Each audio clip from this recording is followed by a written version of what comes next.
Yo guys, welcome back to Stock Talk Insider. Today I will be talking about just the top 5 stocks that I will be buying in the coming months, and especially buying in the rest of September and going into October. Now, we will have our rate cut next week probably, especially if you see that inflation is going more and more up, then it should be also some other catalysts that should define it is better to have a rate cut. Besides that, do I think that there will be a breather? Yes, I think that there will be a breather because that's the most logical reason to have a normal, clean, healthy market. We do need a breather at this point because we are in the last 2-3 months just hitting highs after highs after highs, and we didn't actually have a breather, a nice good breather since the lows of April. That was a correction, of course, but a good breather since those times we didn't actually have. So having said that, I do think that we will have a breather, but not before the rate cuts. So we will have the rate cuts. We'll probably go a little bit more in bull market if there is a rate cut, and then after that, probably begin to mid-October, we'll have our breather. What my opinion is, of course. So yeah, that's not because I say that it will happen, but that is a possibility. That's the most logical reason in how I see it. But yeah, having said that, I want to go straight into what the title says, the top 5 stocks that I will be buying. These are the stocks that I am the most interested in the categories that I am the most interested in. Just the reasons why I invest in these stocks are not that important, but these are the stocks that piqued my interest, why I wanted to invest in them. I'll deep dive a little bit in each stock, but just to give you guys a perspective of my view and a perspective of my price prediction with those stocks, and a little bit about what the stock is, what sector it is, what they do, and just a little bit of describing what the company is, what the stock is, and what they do. But before we actually do that, I want to thank you guys for all of the support. We are already over 100 subscribers. We are going for the 200. And if you are not subscribed yet, that's the only thing I ask. Next, besides maybe giving a like, would also be very awesome. But having said that, let's go straight into it. So Elf Beauty is the first one on the list that I want to talk about.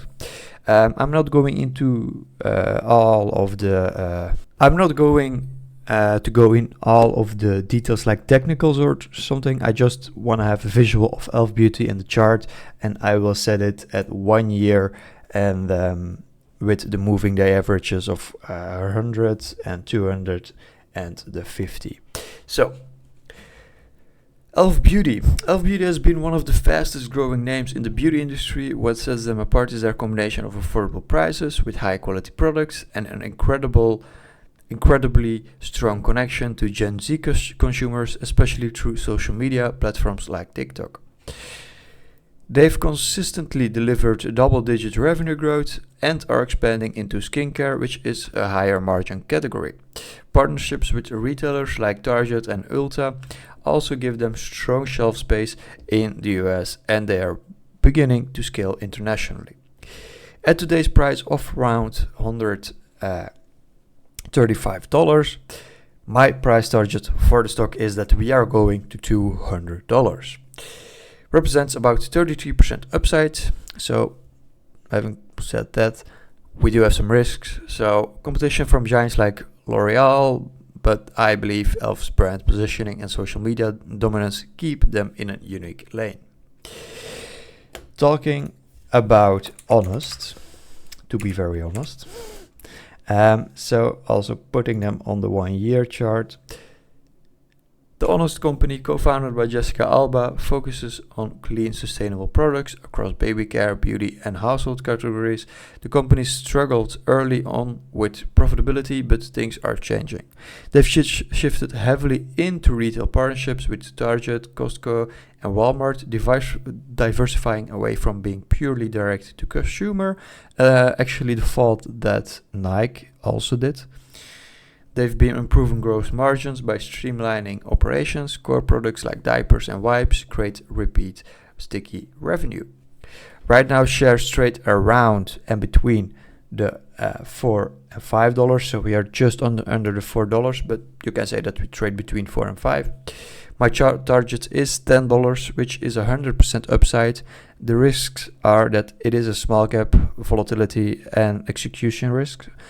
But if margins continue improving like they are, and retail momentum holds, this could be a powerful turnaround story, which actually already happened. It's turnaround story, but now they are literally focusing on not a growth, but not a hype, but literally the foundation of the company, that they will always be profitable, that they will always keep bringing in money at the good momentum, and that they also improve the margins or keep the margins just high. If they've done that, I do think that that is a little bit of the plan. That's what Jessica Alba, that's what the CEO right now is going to do. Carla Vernon, that's what she wants to do, in my opinion. And how you can see how the company is led, that's just how you can see it. She just wants to consolidate a very good dynamic and a very good base into the company, that they don't struggle anymore with financials, that they have a good business plan, good financial strength, and that they can build on top of that with their marketing, not growing 4, 5, 6%, but growing over the double digits. That's what I think. That's what my prediction is. So $10 in a year or two is certainly very able to happen. So having talked about that, we'll go to a giant, and maybe you can guess what that is. Amazon. Amazon is the giant I'm talking about. On the 1 year chart, we see that we have had upside, then down, and back upside, but higher. So yeah, you can actually extend that line so it's visibly more. Yes, now you can see it better. So we have nice upside, and I think that we are going to the 260s. But yeah, Amazon doesn't need much introduction. It's one of the world's most powerful companies, but here's why I am bullish. So AWS remains the backbone, highly profitable, and now leading in AI infrastructure adoption. It is also known that they are still at this point growing the AWS still at 16 and 18, 19%, but they did say that they will go back deep into the 20+% growth, which is something that will bring the stock on the longer term higher. Of course, it's one of the most biggest companies, so there are a lot of shares. It's hard to move it, but with enough people believing in the story, believing in it, going higher, and yeah, believing that this company will keep doing better than today, and actually day by day better, and just compound your money on this company in the coming 10 years, because I believe that Amazon will still be here in 10, 20, 30 years, and Amazon will even be better than now in 10 or 20 years. So having only talked about AWS, we also have advertising has become a 40 billion plus business, growing faster than Google's ad segment. That's big. E-commerce efficiency, automation in logistics, and last mile delivery improves profitability. Plus, Amazon has exposure to entertainment through Prime Video and healthcare via recent acquisitions. Just talking about all of the products, it's so diversified. You can go every way in what interests you. You can go in advertising, e-commerce. You can go in entertainment. You can go in cloud infrastructure and AI. This company literally has it all. So yeah, at around $229 a share, I do believe that $260 is very, very possible. So yeah, we still have some risks, of course. So regulatory scrutiny and slowing consumer spending, but Amazon's ecosystem is unmatched and continues to scale across multiple high growth markets. So you can have some inflation. You can also have some problems with consumer strength. In 10 to 15 years, this company will be way higher than it is today. That's as simple as I can say it. Having talked about Amazon, we have one to talk about that maybe not a lot of people are talking about, because maybe it's not that big of a growth driver, not that big of a fast moving stock, but still it did have maybe go like 1 year. Yeah, it did have a big down, and at this point it's consolidating and actually even slightly moving back up on a nice trail. So we went from in between the 110s and the 100s to around 74.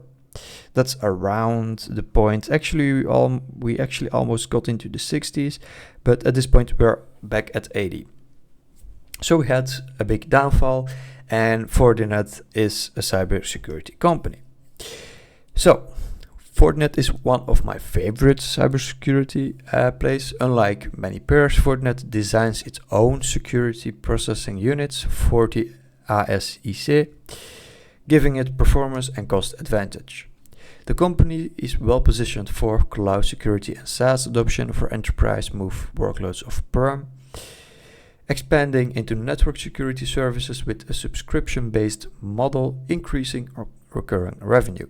Cybersecurity as a whole is a secular growth trend. Companies can't afford to cut back on security. Shares currently trade around $80, with my target at $106, just going back to the likes it was first.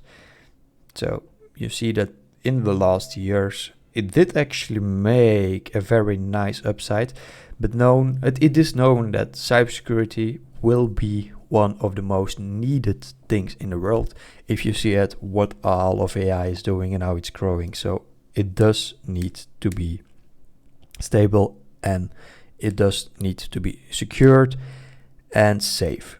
So therefore you need the best companies in the world doing cybersecurity, and I do believe that Fortinet is one of them. Cybersecurity as a whole is a secular growth trend. Companies can't afford to cut back on security. Shares currently trade around $80 at this point, and my target at $106, or about 30% upside. Of course, the risks are competition from Palo Alto Networks and Cisco, but Fortinet's margins and hardware-software integration keep them very, very strong. Last but not least, actually my most favorite stock in the stock market at this point is SoFi. So, already talked a lot about SoFi, but we can't stop, of course. So we did break a nice resistance here, and we did go since August 25 already a little bit around it. So that's around 26. We did break it, and now we're slightly consolidating the price of 26. We did go below, above. We closed a couple of times below and above. So we are consolidating it a little bit around, like we did with 22 actually, and like we did for a little bit with 23. But yeah, 25 and 24 is the ones that we broke just like nothing. But we do see that 26 is like the one we are consolidating a little bit more than the other resistance. So SoFi started as a student loan refinancing company, but has evolved into a full-scale digital bank and financial ecosystem. Here's why I love it. So they're adding members at record pace and cross-selling multiple products per customer. Their bank charter gives them a huge edge on cost of capital, boosting margins on lending. They're diversifying into investing, credit cards, and high-yield saving accounts. The company has been profitable for 7 to 8 quarters right now, which is a huge milestone. The stock at this time, as we said, is trading around $26, and I do believe that $35 is very, very much in range for very soon. So yes, the risks is higher here. Fintechs can be volatile, but if SoFi keeps executing, I see them becoming a dominant digital first bank in the US. And if you look at the stock price, the momentum, and just stability of the company, just looking alone at Q2 of this year, it's too strong to ignore and too strong to say that it's not worth above $30 a share. Also with Anthony Noto behind the wheel, it's too strong of a company to not own. So, also, I do have a little bonus. That's Salesforce. My price target on that is $300. And finally, Salesforce. I don't own it yet. I do want to make a position in it maybe. It's high on my watch list. Salesforce dominates customer relations management software. They're now layering in AI capabilities through Data Cloud and Agentforce, giving business powerful new tools to integrate customer data with AI-driven insights. They generate strong free cash flow, have a huge contract backlog, and are disciplined with buybacks and efficiency. At today's price of around $250, my target is $300, which is a nice 20% upside. This isn't a hyper growth play, but it's a profitability durable compounder that I want in my portfolio. Also, when the time is ended it's not ended, but when the hype of likes like Nvidia, AMD, and Broadcom and all of those semiconductors are over, it's time for software, because on the hardware, after hardware comes software. And I do believe that the world of software, especially with the world of software and AI, is way bigger in what the growth will be than in semiconductors, because for semiconductors it should end at some time, and for software there's just way more space, but still we do need all of the semiconductors producing before we can get in those times. So now you will benefit a lot from semiconductors if you pick the right ones. But at one point, software will be the leader in investments, and that will be the place you want a lot of money in the coming 10 years. So watching the stock market, seeing which companies are listed, getting the right stocks in that category into your portfolio is a very important thing to look at. So, in my opinion, Salesforce is one of the many that you can take as one of your investments. But of course, the world in software, in the likes I'm telling about, is still a way up and a way down the road. So we're still with the semiconductor era, but you should start looking into some software things, because this will move very, very faster than the things like semiconductors, because it's not physical. Software can just do this that day and do this that day. So yeah, it's time to start looking into some software investments for the future. So having said all of that, these were my 5 top stocks right now, and also a 6th one as a bonus. And I would thank you for all the support already, and I'll see you guys later.